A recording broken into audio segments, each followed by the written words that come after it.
Hi friends, ఎలా ఉన్నారు? నేను చాలా బాగున్నాను. మీరు కూడా బాగున్నారు అనుకుంటున్నాను. నీకు మీ గోరుచిక్కుడుకాయ పెసరపప్పు కర్రీ చూపిద్దాం అనుకుంటున్నాను. గోరుచిక్కుడుకాయలు చిన్న చిన్న కట్ చేసుకొని ఇట్లా పెట్టుకోవాలి.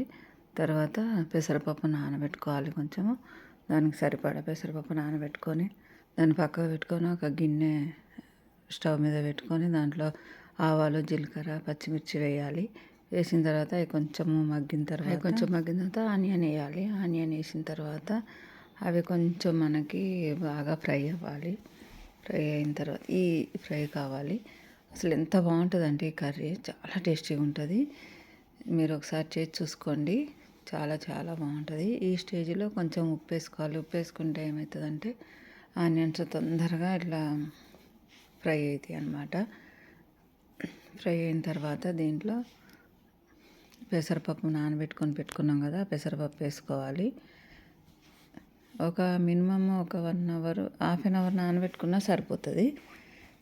నానబెట్టుకొని దాన్ని మంచిగా మనం ఇప్పుడు పోపులో వేయాలి. ఫస్ట్ ఉడకబెట్టొద్దు అనమాట. ఉడకబెడితే దానికి అంతా అట్లా బాగుండదు, మెత్తగా అయిపోతుంది. గింజ గింజ ఉండాలంటే మనము నానబెట్టుకొని దాన్ని వేసుకోవాలి. వేసుకున్న తర్వాత ఈ ఉడకబెట్టుకున్నాం కదా, ఈ గోరుచిక్కుడుకాయ ముక్కలు ఉడకబెట్టుకొని ఆ ఉడకబెట్టుకున్న నీళ్ళతో సహా దాంట్లో వేయాలి. ఎందుకంటే కొంచెం మనకు వాటర్ అవసరం పడతాయి కర్రీలో.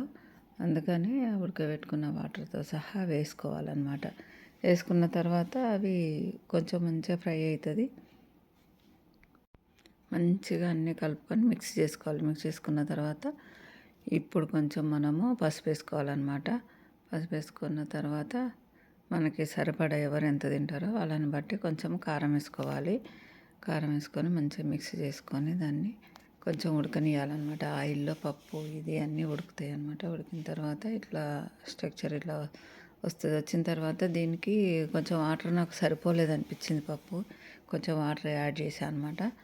వాటర్ యాడ్ చేసేసరికి చక్కగా ఉడికింది. చూడండి ఎంత బాగా ఉడికిందో. అగో చేయబెట్టి చూస్తే అట్లా మనకి గింజ గింజ ఉండాలి, మెత్తగా ఉండొద్దు. ఎట్లా ఉండాలంటే గట్టిగా ఉండొద్దు, గింజ గింజ ఉండాలి, కొంచెం మెత్తగా తగలాలన్నమాట. అప్పుడే కర్రీలోకి బాగుంది, అన్నంలోకి కానీ చపాతీలో బాగుంటుంది. మీరు కూడా ట్రై చేయండి. Bye friends.